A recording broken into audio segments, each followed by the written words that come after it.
Hey, what's up, my beautiful people? This is Avi, and this is part 2 of my artist talk with Fred Noland at the South Berkeley Public Library Zine Fest. Enjoy. Stay tuned for part 3 coming up soon. Don't forget to comment, like, and share, and always, as always, subscribe. So, can you talk a little bit about your drawing style? Too? I know. I feel like, specifically with these type of comics, it kind of reminds me of Maury Turner, and so it's sort of a loose representation in the portraiture, but also just your decision making with the line work. Yeah. Because I feel like the line work is super like spontaneous, but at the same time, I can see the realism part of it. Awesome. And can you talk a little bit about why you're like? Is this a brush pen or is it ink pen? What is So this is Procreate, and that's a brush pen. And I go back and forth. I mostly like creating comics in analog, but this was done for the New Yorker, and it's like if there's going to be corrections, it's easier to make digital native. But the style that I arrived at is because I used to smoke 60 cigarettes a day. 3-pack of Nation for years. So my hands shook. I thought I just had shaky hands, but it stopped my smoking. Like it's just like so much nicotine, but I had to figure out a style that would work with my difficulty in keeping a ruler on a page. So I just kind of abandoned rulers and I was just like, this will let you. And I made the mistake of telling my students, I teach at CCA, like when I was just like, talking off the cuff, I was like, yeah, I used to smoke, and this is like, how I, like a truncated version of the story. And they're like, all right, so Professor Noland said we should start smoking. These are like 18, 19-year-olds, so they already do all that dirty. Right, for sure. Yeah. And so what informed your style? I think, initially wanting to render everything perfectly and do a lot of more traditional portraiture. I wanted to really develop a softer touch with graphite. Okay. And sort of never went back to pencil and stayed with ink. I think ink, a lot of times you have to make a decision and put the line down and it's there. Yeah. And so I sort of developed a shorthand and a way to shade, and I'm very obsessive. I like a lot of mark making and repetitive mark making. So the cross hatching style was created to create shading, depth, and sort of light and dark, instead of just full on like measured gradation.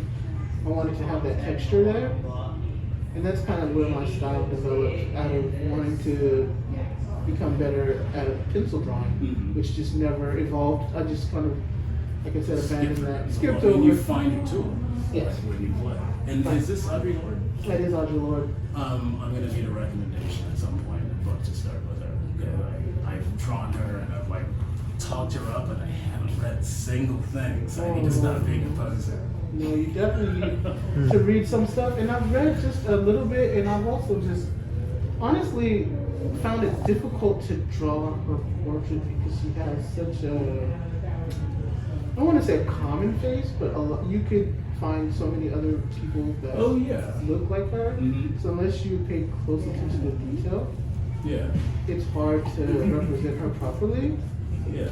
I remember having a gig where I had to draw Reverend Horton Heat, and I'm just like, that is the most regular detective look of my life. Like, how am I supposed to do a caricature of that? Yeah. It's like, I just drew a Lego man with flames on the sleeves. And like, people are like, yeah, that's Reverend Horton Heat. Oh my gosh. So talk a little bit more about some of the projects I've seen you do, the posters for Muni. And was it Sylvester that you? Oh yeah. For the San Francisco. So how do you approach those type of projects? I'm doing some commission work, and I've worked with different artists, freelance for anthologies. How do you approach those type of jobs? Do you schedule yourself a certain amount of hours every day? How do you pull references, that kind of thing? My working is like really anarchistic. It's just I don't know how anything happens. It's a mess. Again, I have to do a lot of that. It's like commission work. So really, you have to hit these deadlines, and you have to. I fill up notebooks. Like I write notes constantly, and those notes are to schedule. Those notes are these notions of ideas because there's a lot of churning that I have ADHD, so like there's always something going on here, and I always have to kind of try to figure out how to tease out like what's pertinent and what's just crap. And like so notebooks before I was medicated really helped me do that. They're still like a huge part of my process. So yeah, and I'll go through, wake up on a Monday and be like, here are the you know, beats that I need to hit to keep us on target. But I have to like do this kind of administrative thing to make that happen, because otherwise Same. No, that's mission creep like will happen. That's what I was asking, because the couch and TV looks so inviting, but you have a schedule and a calendar to keep. Yeah, couch and TV, my brain hates me. So it's just like, if I don't work, it's just like, oh, so that's how it is. Okay. So let's talk about this thing that happened to you in 3rd grade. It's just like, no, I gotta keep those noises at bay by working, basically. So unfortunately, I don't have that whole like put my brain on pause. I wish I did. Well, no, I don't put my brain on pause. I wish I could. No, I just jump into the world of Michael Myers or Jason or Freddy Krueger. Horror movies are like rom-coms to me. Like I tell people that those are my fantasies. Where somebody watches Sex in the City, I'll watch The Walking Dead. I will do The Sopranos. You know. Like I'm 4 times through The Sopranos. Yeah, I can quote The Walking Dead at a drop of my hat. I'm too. I can't do horror. I just can't. What happens? Like my brother would have visual.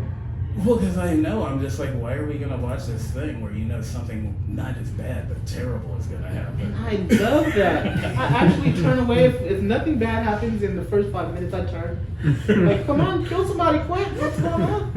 So I'll do that with actual like, you know, real crime stuff. I'm just like, oh, this is a new serial killer thing. I hope they have some good photos. But like, you know, for entertainment, for whatever reason, like I'm a goblin. That's what it comes down to. Oh, wow. So The Sopranos, I've never been into that kind of mafia.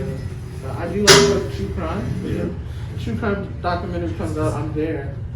My next question too, like during the pandemic, did you find there are some things that we sort of changed as a society that we should keep doing? Like I really appreciate masking and I continue to mask.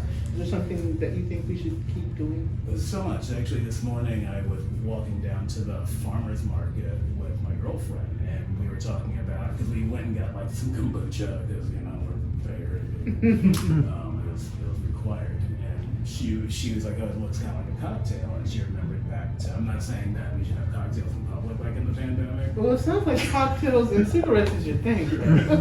Oh, you wouldn't be wrong, but like that whole how much when I'd walk down to the lake and I'd run into buddies of mine who during the pandemic, like they were like trying to get outside because like that was the only way to like maintain some kind of sanity, and the lake was this really great spot for that, where people, whether they were like going out and going to get cocktails because it was legal to drink on the lake during that time, it's just the amount of, it felt like people actually frequently took a little more time to slow down and actually see each other.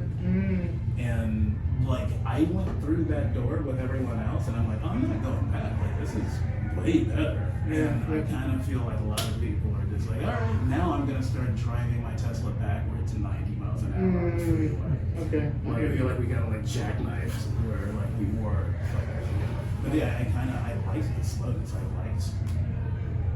I liked how you could go outside and sky was clear because everyone had to work from home, and there's so much terrible that came with that. But I feel like there has to be some kind of a way that I feel like it showed that there is a possibility to simplify your life and to have a way in which, because it was great for me. Like I got my co-parent and I made peace with each other because we're like, we have to circle these wagons if this is real what's happening. And I took that lesson. It's just like, just this is temporary. Try to work things out with people, try to see people. And I miss that. I feel like that kind of fell away. I feel like that was happy and it fell away. So also, I've been asking different artists during the Art Makers series. So if there's one thing that you could tell a young artist, some words of encouragement, and something to help them develop, even if you were speaking to yourself as a young artist, is there something that you would say? To encourage? Yeah. Well, the main advice I always have for young artists is don't ever waste your boredom, because when we were growing up, I'm going to be 53 in December, and I was like laughing at that. I watched so much television as a kid, and there were 3 friggin' channels in Houston. Wow. And I'm like, okay, so I'm like watching Mr. Ed and stuff. Like, Hey, me too. Same. There's like better The monkeys. Yeah, this is like some crap. It's okay. Oh yeah, Dobie Gillis. Okay, this is pre-Gilligan's Island. Like, just it was so just bad. But eventually, I would get so bored. I'm just like, I'm actually gonna turn the television off. Yeah. And I'll either draw something or read a book or something. Or go outside. Or go outside. No. I go outside now. I found that as an adult, but as a kid, I was an indoor cat. But yeah, like I would get bored, and that's like where the ideas would come in. And now, you don't ever have to get bored. There's always something that you can like, expend attention on. But that's not a great thing. It's honestly a terrible thing because like, if you don't let your mind rest, if you don't get bored, if you don't just kind of process and just kind of let things kind of settle, when does the creativity happen? Like I don't actually understand how. I mean, I do understand how a lot of my colleagues don't get stuff done because they have not made like that space for boredom. So let's go back to that. Let's just circle back. You can't get away. So you didn't enjoy going outside as a kid? Oh, as a kid? Well, I lived in horrible neighborhoods. Oh, I did too. Yeah, I mean, Richmond. I was just talking to Eugene in Richmond growing up. We normalized getting on the ground when people were shooting and getting back up and finishing whatever we were doing. Yeah, we didn't grow up because there weren't drive-bys and stuff in Third Ward, but it was a very violent neighborhood. So like we didn't, we would stay in our little courtyard, but we wouldn't like really wander that far. Wow. And we really depended. My father was very not involved. Like he just kind of crashed with us. He wasn't really a parent. Understood. So we were really dependent on our mother to take us to like different stuff, and she'd take us to museums and parks and stuff. But she was also the breadwinner for the family, so she could only do so much. So we ended up being really kind of like kids who were like in the house. We were at home, we go to school, we go to church, and everybody's repeat. So that's Third Ward and like Dickinson, which was just outside of Third Ward where we lived during like late elementary and junior high school, was full of backwoods Cretans.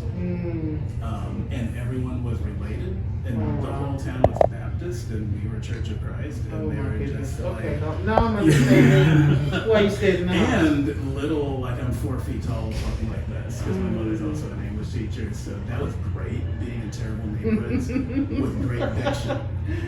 Like it's amazing, just how people will really single you out.